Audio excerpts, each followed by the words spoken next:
अध्यक्ष हैं प्रकाश अम्बेडकर जी यहाँ पर हैं, और उसी के साथ में मुंबई शहर के तमाम मौजूद उलमा यहाँ पर है। सही दूरी की रजा एकेडमी के सदर है वो यहाँ पर मौजूद है। मौजूद क्यों है, ये बड़ा सवाल है कि पिछले 2-4 दिनों के अंदर जो खबरें चली यूनिफॉर्म सिविल कोड को लेकर के जो बातें चली, और जिसके अंदर एक बयान आया कि प्रकाश अम्बेडकर जी ने यूनिफॉर्म सिविल कोड को समर्थन किया है, उसकी बात को लेकर के कहीं बहुत बात आगे गई, और सारे उलमाए दिन फिक्रमंद होते हुए आज खुद जो है प्रकाश अम्बेडकर जी से मुलाकात करने के लिए, उस विषय को जानने के लिए यहाँ पर सोचे हैं। यही जानने का हम भी प्रयास करेंगे प्रकाश अम्बेडकर जी से। एक मिनट,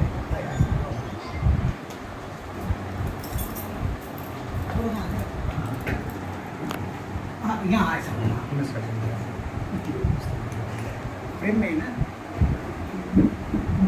हम जानने का प्रयास करेंगे प्रकाश अम्बेडकर जी से। प्रकाश अम्बेडकर जी, जिस तरीके से उलमाए दिन पूरे मुंबई शहर के रजा एकेडमी से आपके यहाँ पर पहुंचे, और आपका एक बयान जो है मुंबई शहर के अंदर गूंज रहा है कि यूनिफॉर्म सिविल कोड को आपने समर्थन दे दिया है, इसकी क्या सच्चाई है? सच्चाई के बजाय मैं समझूंगा कि अखबार जो है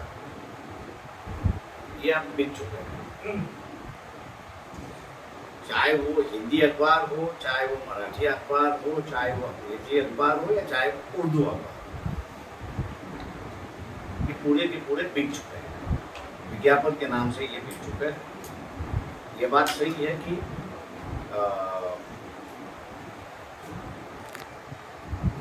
कॉमन सिविल कोड या यूनिफॉर्म सिविल कोड पर हमने प्रेस कॉन्फ्रेंस की, अपने कॉन्स्टिट्यूंसी में प्रेस कॉन्फ्रेंस की खुदा ने, और उस प्रेस कॉन्फ्रेंस में 1950 से लेके आज तक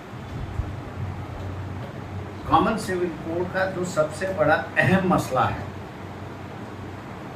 उस अहम मसले को हमने सामने रखा है, और वो अहम मसला शादी का मसला है।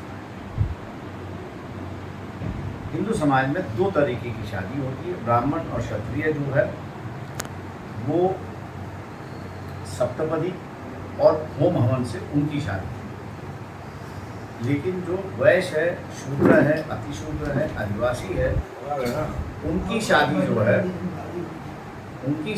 है वो अंतर पार्टी, मतलब ब्राइड और ब्राइडरूम, लड़का और लड़की के बीच में एक पर्दा रखते हैं, और उनकी शादी का पद्धति यह है कि किसान है, खेत है, नदियां हैं, पानी है, घर है, खुशहाली है लोगों की, इसको लेके उनका होता 10 मिनट को राज्य वहाँ पर खत्म। शादियाँ जो है वो एक पर्सनल चीज़ है कि जिस पर सालों से आप कहिए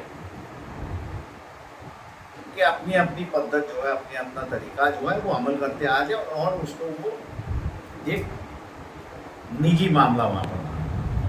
इसलिए हमने कहा कि यार तुम यूनिफॉर्म सिविल कोड की बात कर रहे हो, कॉमन सिविल कोड की बात कर रहे हो, तो आरएसएस से हमने कहा कि इन 2 पद्धतियों में से आप कौन से पद्धति स्वीकार रहे हो, ये तो पहले बताओ।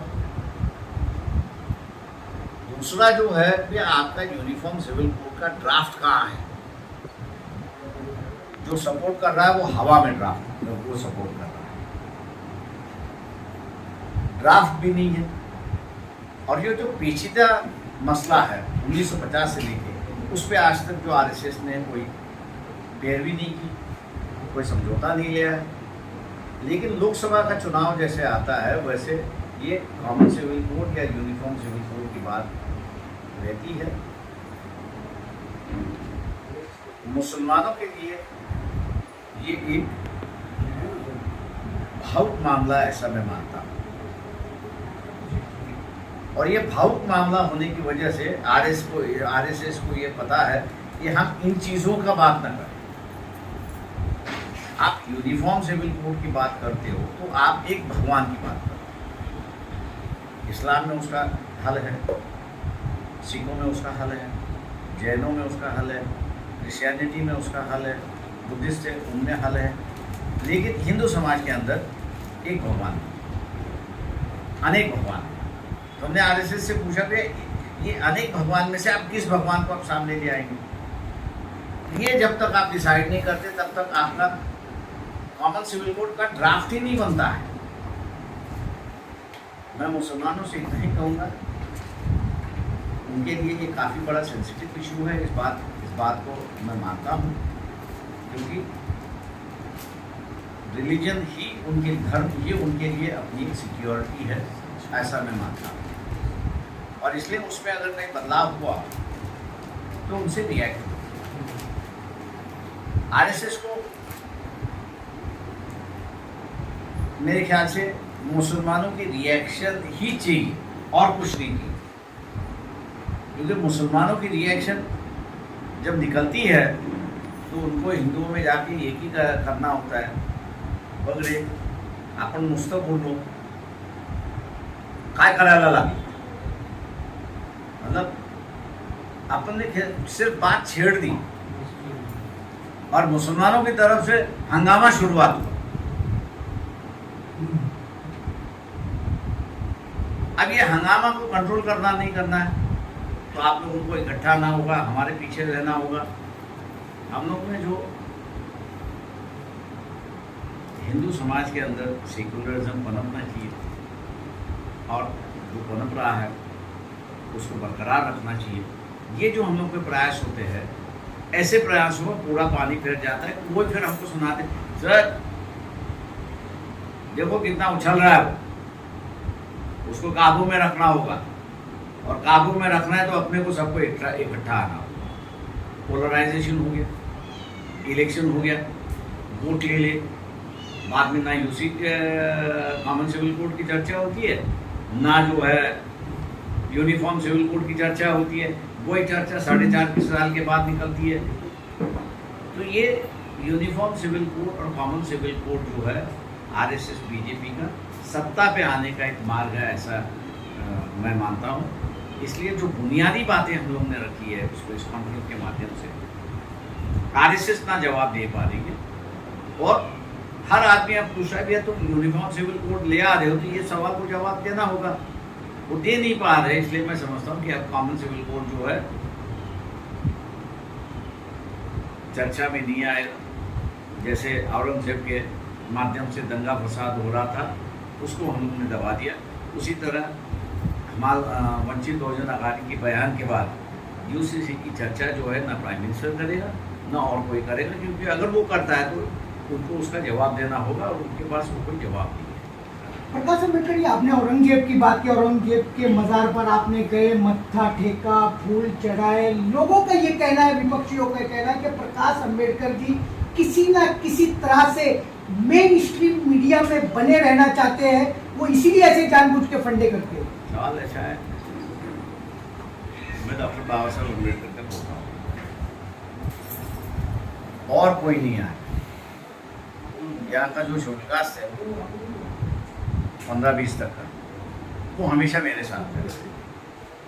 पिछली लोकसभा में इन्होंने जितनी गालियाँ दी थी उतनी गालियाँ दी, लेकिन 65 लाख वोट हम लोग ले गए।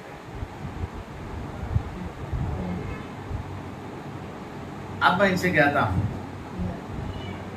आप राजनीति सोचो या कुछ भी सोचो, आपके पास हिम्मत क्यों नहीं थी कि वो औरंगजेब के मज़हब पे जाने, जो उनको राजनीति कहते हैं, मेन मीडिया में रहने की आलोचना करते हैं। मैं उनसे कहता हूँ भैया तुम्हारे गांड में ताकत क्यों नहीं थी जाने के लिए? सवाल ये है कि गांड में ताकत होनी चाहिए किसी इशू को लेने के लिए और उसको लड़ने के लिए। गांड में अगर ताकत नहीं है ना, तो कभी किसी के कमेंट करने का छोड़ दो। सर, जिस तरीके से औरंगजेब की बात की, 65 लाख वोट की आपने बात की, क्या लगता है कि इस तरीके की बात हो जाने से जो मुस्लिम कम्युनिटी की जो सिंपैथी है वो वंचित बहुजन आघाड़ी के साथ आ जाएगी, और क्या वोट परसेंट इसमें बढ़ जाएगा क्या? देखिए, मैं इतना ही कहूँगा, अगर मुस्लिम समाज जो है वो दलितों के साथ जुड़ जाता है, ब्लाइंडली जुड़ जाता है, किसी सोच विचार के साथ जुड़, क्यों वो भी बीजेपी के खिलाफ लड़ रहा है। उसने कभी ये सोचा नहीं कि भैया क्या सत्ता मिलेगी नहीं मिलेगी, उसने कहा नहीं लड़ रहा है वो अकेला।